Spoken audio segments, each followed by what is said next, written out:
Hey guys, welcome back to another video.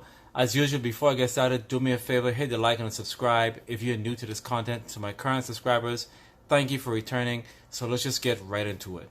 So I'm not sure if some of you guys are keeping up with what's happening with Coinbase, and I know I discussed this in another video, but I'm actually going to go a little more in depth. Coinbase went ahead and released a response to the SEC because they got what is known as a Wells notice. The reason why I keep talking about this is because, as we do know, we are in the preparatory plans of one day bringing an exchange to the United States. I know we plan to do the UK and then the EU and then the United States.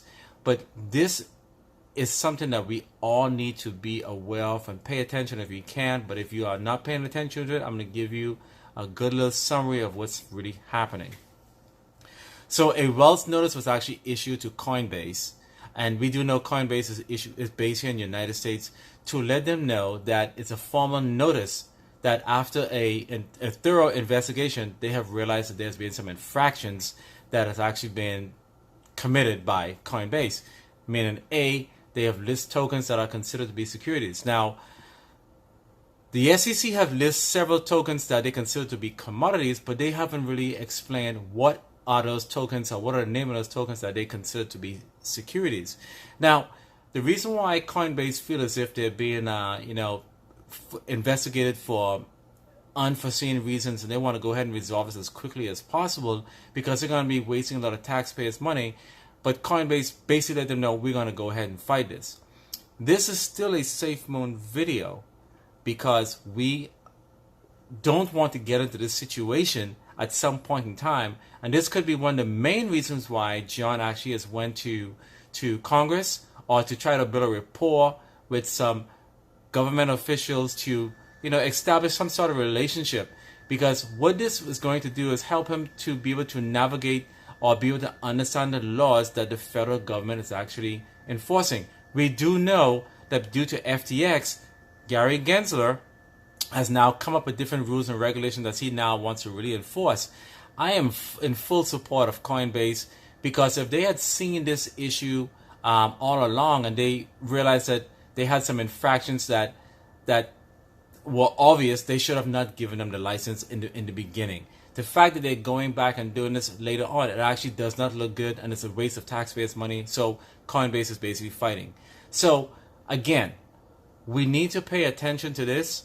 Because this is something that can very well affect us in the long run. Because if, let's say for example, if Coinbase was to lose this case, what does that mean? So we know they're on the stock market right now. They may lose that license, okay? They could very well lose their exchange license, and this is the reason why they are in preparations of being positioning themselves in Bermuda. So that is the what is known as the backup plan that Coinbase is probably trying. There's going to be a lot of money that's going to be wasted here on legalities, because the chief legal officer and Mr. Armstrong actually put out a video directing it to the SEC, which we do know they're probably not going to respond, because when a case is actually going on, lawyers basically don't talk, because it would actually impede the case in some shape and some form. So I'm just bringing this information to you guys to let you guys know to stay abreast of what's happening. Of course, stay abreast of what's happening with the price of Safemoon. It's a great price. You can get 1 million tokens for $194, which is actually excellent. So today has been pretty quiet in the Safemoon camp. We did see John put a message out talking about FUDs, and as usual, guys, there's always going to be people talking bad about Safemoon, as well as they talk bad about different tokens as well. So ignore them. My thing is that I let them talk. I see them put comments in the chat. I let them burn themselves out. Because at the end of the day, people got to voice their opinion. I may not agree with their opinion, but I let them voice their opinion because, they have a skewed view of looking at certain things. A lot of the FUDs don't really understand what's happening with Safemoon. They're going back in the past and they're listening to a lot of people, and they're following the bandwagon. So let them keep doing what they need to do. But let's just educate ourselves and know what's going on in the industry, so we can have a good understanding on how our investment is actually going to be performing when all these cases come to fruition. So this is my video to you guys. Just want to let you guys know that thank you for coming back. And one more thing to note, Bitcoin is still not at 30,000. Ethereum is still not at 2,000. But hang in there. This is a great time to DCA. But until I see you guys again, you guys have a good one. Thank you.